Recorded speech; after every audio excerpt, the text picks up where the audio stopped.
वह कौन सी विधि व्यवस्था है जिसके तहत मजिस्ट्रेट मामले की कार्रवाई को रोक सकता है और अभियुक्त को दोषमुक्त या उन्मोचित कर सकता है।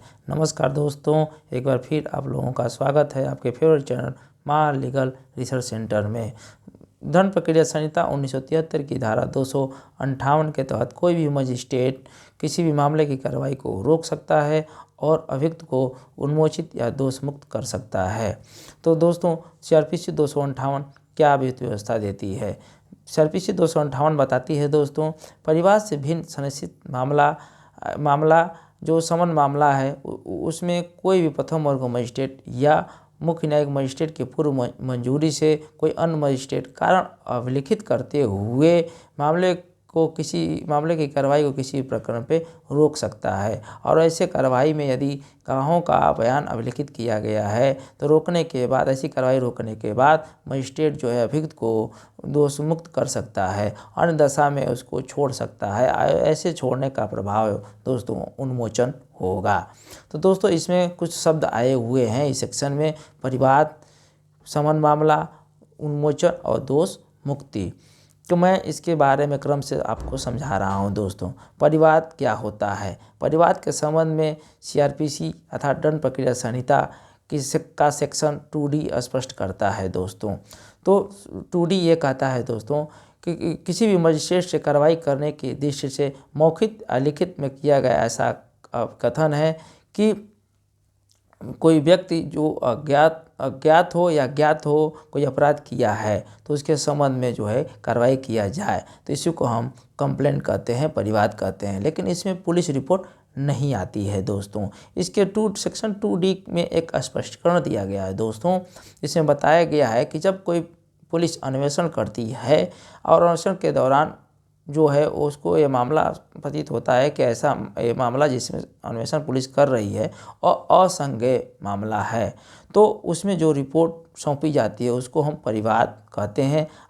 जो रिपोर्ट सौंपने वाले पुलिस को हम परिवादी कहते हैं। तो दोस्तों, इसमें शब्द आया है असंज्ञेय मामला। तो असंज्ञेय मामला क्या होता है दोस्तों? तो असंज्ञेय मामला वो मामला होता है जिसमें पुलिस किसी व्यक्ति को बिना वारंट के गिरफ्तार नहीं कर सकती है दोस्तों।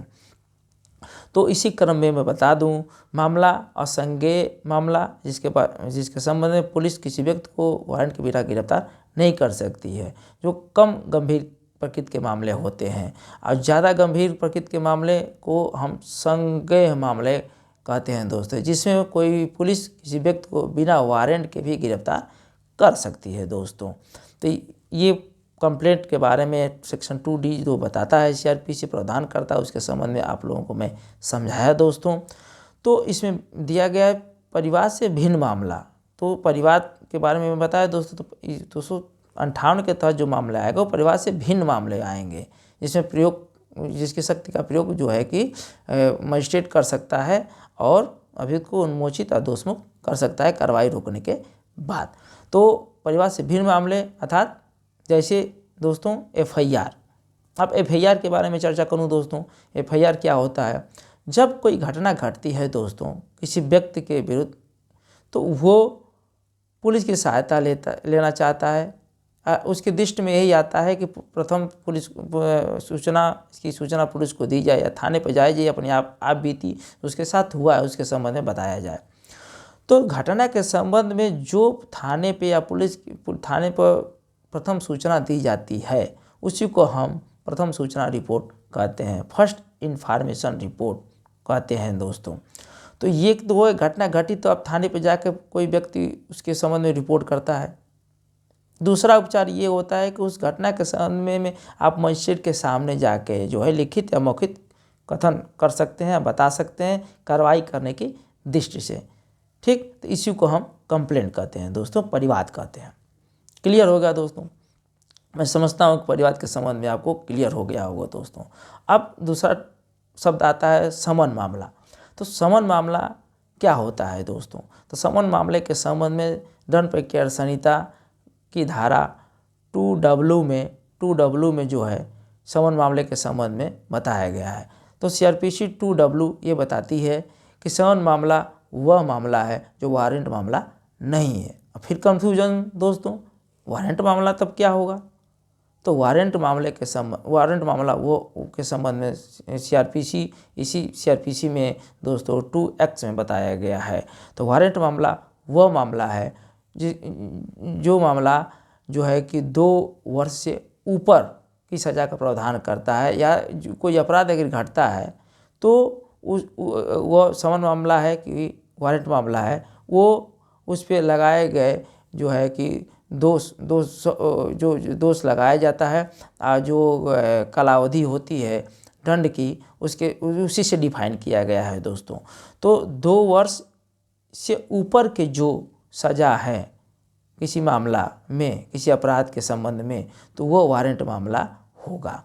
अर्थात कहने का तात्पर्य यहाँ हुआ, स्पष्ट कर दूं दोस्तों, जो 2 वर्ष और 2 वर्ष से नीचे के अपराध हैं जिसमें दंड का प्रावधान है वो समन मामला है। अर्थात 2 वर्ष या 2 वर्ष से नीचे के जो मामला है उसी में जो है मजिस्ट्रेट सीआरपीसी 258 का प्रयोग करते हुए कार्रवाई को रोक सकता है और अभियुक्त को उन्मोचन और दोष मुक्त कर सकता है। वारंट मामले में ऐसा नहीं कर सकता है मजिस्ट्रेट, ऐसा पावर नहीं है। ठीक दोस्तों, तो आप लोगों को क्लियर हो गया होगा कि परिवाद क्या होता है, एफआईआर क्या होता है, समन मामला क्या होता है दोस्तों। अब आते हैं दोस्तों उन्मोचन और दोष मुक्ति।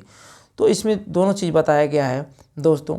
तो उन्मोचन कब कर सकता है और दोष मुक्ति कर सकता है, तो आपको बताया कि ऐसे कार्रवाई रोकी जाती है और गवाहों का साक्ष्य अभिलिखित किया गया है तो कार्रवाई रोक रहा है यदि मजिस्ट्रेट, तो अभियुक्त को दोष मुक्त कर सकता है, अन्य दशा में उसको उन्मोचित कर सकता है। तो उन्मोचन और दोष मुक्ति क्या होती है दोस्तों। तो दोष मुक्ति का अर्थ होता है दोस्तों कि जो भी किसी व्यक्ति के ऊपर जो आरोप लगाया गया है उससे बरी कर देना, उससे मुक्त कर देना। अर्थात उसी अपराध के संबंध में उस व्यक्ति का दूसरा विचारण, पुनः विचारण नहीं किया जा सकता है दोष मुक्ति की दशा में।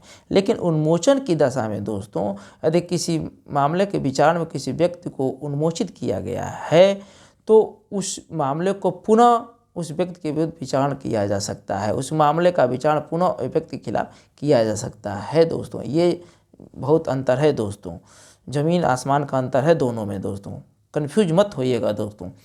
एक बार फिर बता दूं, दोष मुक्ति का अर्थ होता है किसी भी व्यक्ति को जो उसके ऊपर आरोप अभियोग लगा है उससे बरी कर देना, उससे मुक्ति कर देना। अर्थात उस आरोप के संबंध में पुनः विचारण उस व्यक्ति के खिलाफ नहीं किया जा सकता।